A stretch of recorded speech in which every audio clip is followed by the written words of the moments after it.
Citizens of the universe, welcome to Neutral Lens Podcast, episode 12. Another week is in the rearview mirror, and we have some topics to discuss, so let's get into it.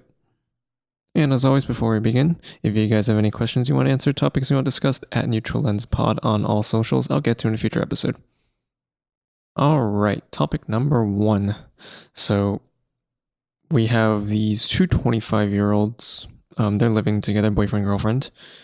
And the girl is kind of upset because the dude is always going bowling with his friends, with his boys, and happens really often. She wants to spend more time with him. He she feels like his priorities are elsewhere. She confronted him about it.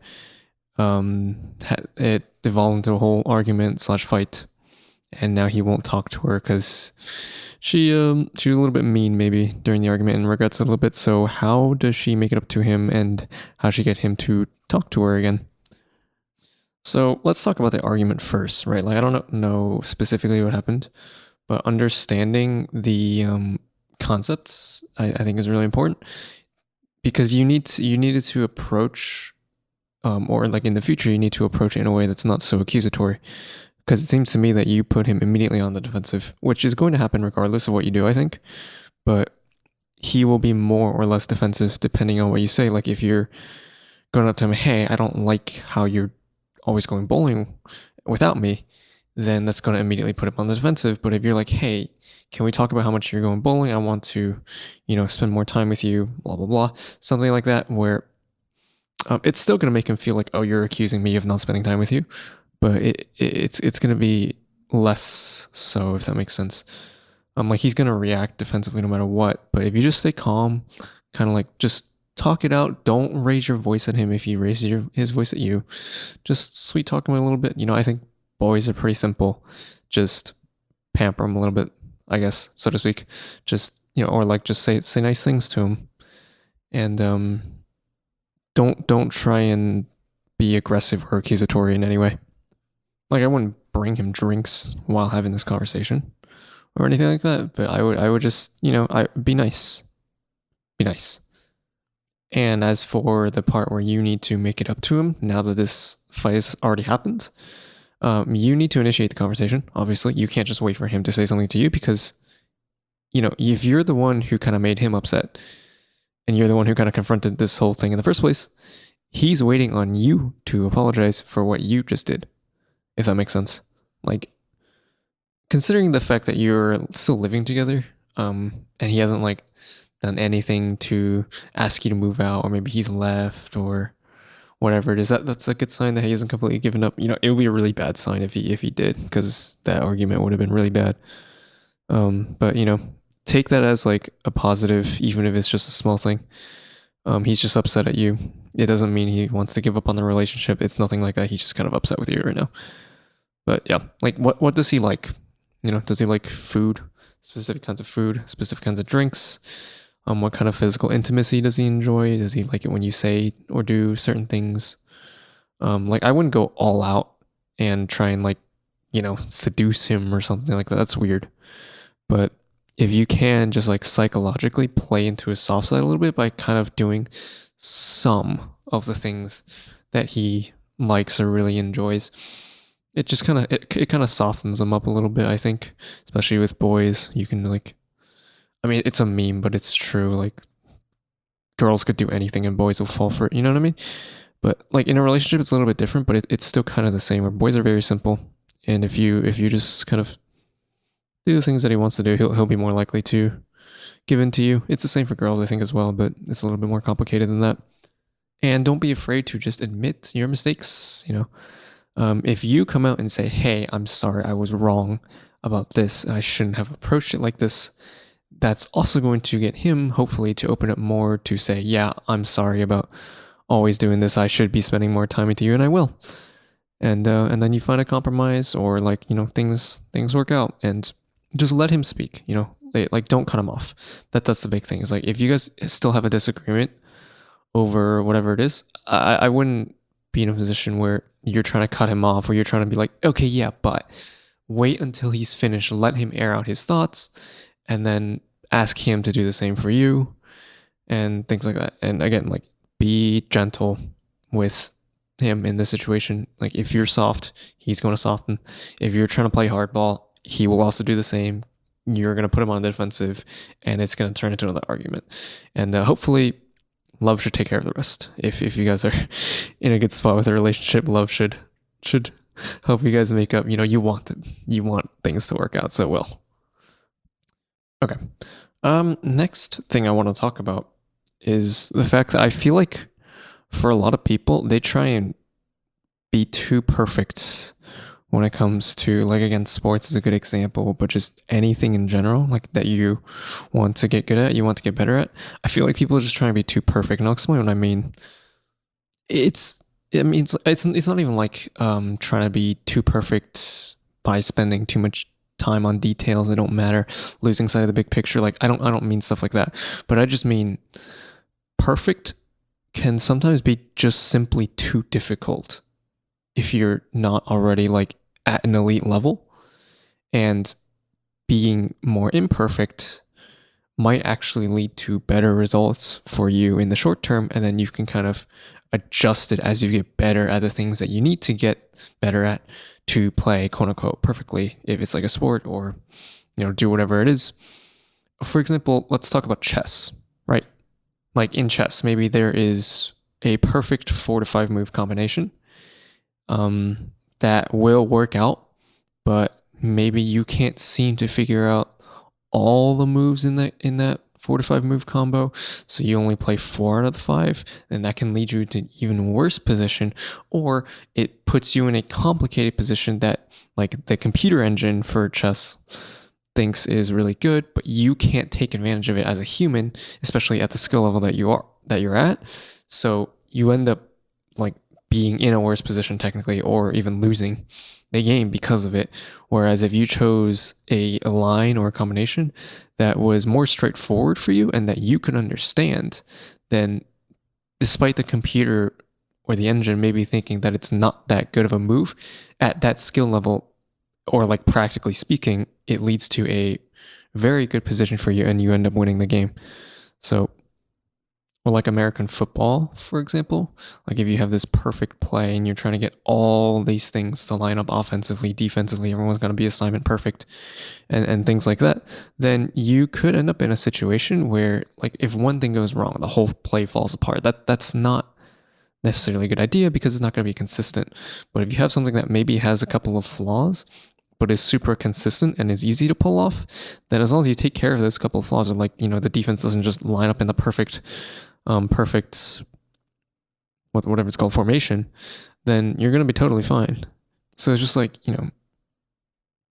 trying to make it easier on yourself, while it might not be the quote unquote best way to go, it is the easier way to go and will lead to better results more consistently, because you can actually figure out what you want to do and how you want to do it. It can also be a method of improvement. Like you're not trying to do insanely complex things, but maybe it also develops some fundamental skills. Like I play some Rocket League, for example. So like trying to go for the perfect touch in Rocket League every single time, you can be extremely inconsistent at it. But if you're playing a more basic, fundamental, not as perfect style, and you just like work on some mechanics that you have, and then develop those skills and transition into a quote unquote more perfect style later on, that can actually be better, because you're not making as many mistakes trying to be perfect, but not being able to do so because you're not perfect. So if you try to do something more imperfect, then you're making less mistakes, then you can actually play better doing so. So it's an interesting like kind of mindset or strategy change from the norm, I think, where again, like most people just want to be the best that they can be and like perfection levels kind of stuff. But trying to do everything perfectly, I think is just not the best way to go. I don't think you should ever chase perfection, because you can't be, you know what I mean? Like if you see a way forward, but it's like complicated, but it's the best way, then you might mess it up. So just go for something that's easier, go for something that's more straightforward, and make it easier on yourself to find the right plans, so to speak. And I think a lot of it will lean on having good fundamental skills in whatever sport or whatever it is that you're doing, because that is where you find the most consistency, and that's where you can make the fewest mistakes, if that makes sense. Like, again, trying to do the most complex niche things, you're not that consistent at it. It doesn't really come up often. But if you can be really good at the simple stuff, you're oftentimes not going to end up in a unique situation. And even if so, like, it's not going to be a big deal, because your opponent's going to make more mistakes than you are. So that's all that matters. You saw this with the Patriots during their dynasty in American football. You saw this with the Kansas City Chiefs in their more recent run of dominance, is the fact that they're not really doing anything complex. I mean, of course, like the Patriots have Brady, the Chiefs have Mahomes, and that is a large contributing factor, but the rest of the team around them, it's really about playing sound football, fundamentally. It's not about doing crazy things. It's just about being able to win more games than you lose. And that's what it comes down to. Okay, last topic. I think this one's actually pretty fun. So I watched a bit of Mean Girls recently, and I kind of got this idea because I was reading some comments. I was seeing some of what people said, and mostly, like, everyone thinks that Regina, spoilers by the way, Regina is like downright manipulative, extremely egotistical, narcissistic. And I agree. I very much agree. But a lot of them were saying, like, she doesn't see what Gretchen, Karen, and Katie as her friends. And I have a bit of a different take. Like, obviously, she is very narcissistic, extremely. And is she manipulative? Yeah, absolutely. But that doesn't mean that she doesn't see these people as her friends. Now, I'm not a psychologist, right? I'm not. So I could be talking out of my other side here. But it feels like, especially for teenagers, like, being popular is something that a lot of people just strive for. You want to be the cool kid. You don't want to be overshadowed by everyone else and feel like you're not cared about, you're not liked. It is definitely a big social thing in middle and high school, especially if you, like, have been in the spotlight or you are currently in the spotlight. When it comes to that, like Regina is, you don't ever want to let that go. So obviously a big part of it is people who she feels threatened by, so to speak, like Gretchen, her dad, and like being rich and whatever. So she tries to bury her a little bit. Karen, she tries to bury a little bit because she thinks Karen's pretty, and that could be a threat to Regina. So they kind of see these as people who they don't want to be overshadowed by, but I don't think that makes them not friends, especially like with the amount that they do end up hanging out. Like, you can even turn it the other way around, like with Katie always hanging out with the plastics. I think they're friends. I don't think, or at least they would have been, if that whole thing with Aaron didn't happen, and then she ended up being like, "What the hell? You took my boy." But yeah, like it seems like they genuinely enjoy being around each other, and to an extent, like, I think Katie still wants, what's the word, like, it's not like acceptance, but like acknowledgement, recognition from Regina to an extent as well. And I think deep down, maybe Regina does have some bad intentions when it comes to these people and wanting to remain the most popular girl and stuff like that. But it doesn't mean that deep down she doesn't care or doesn't see them as friends.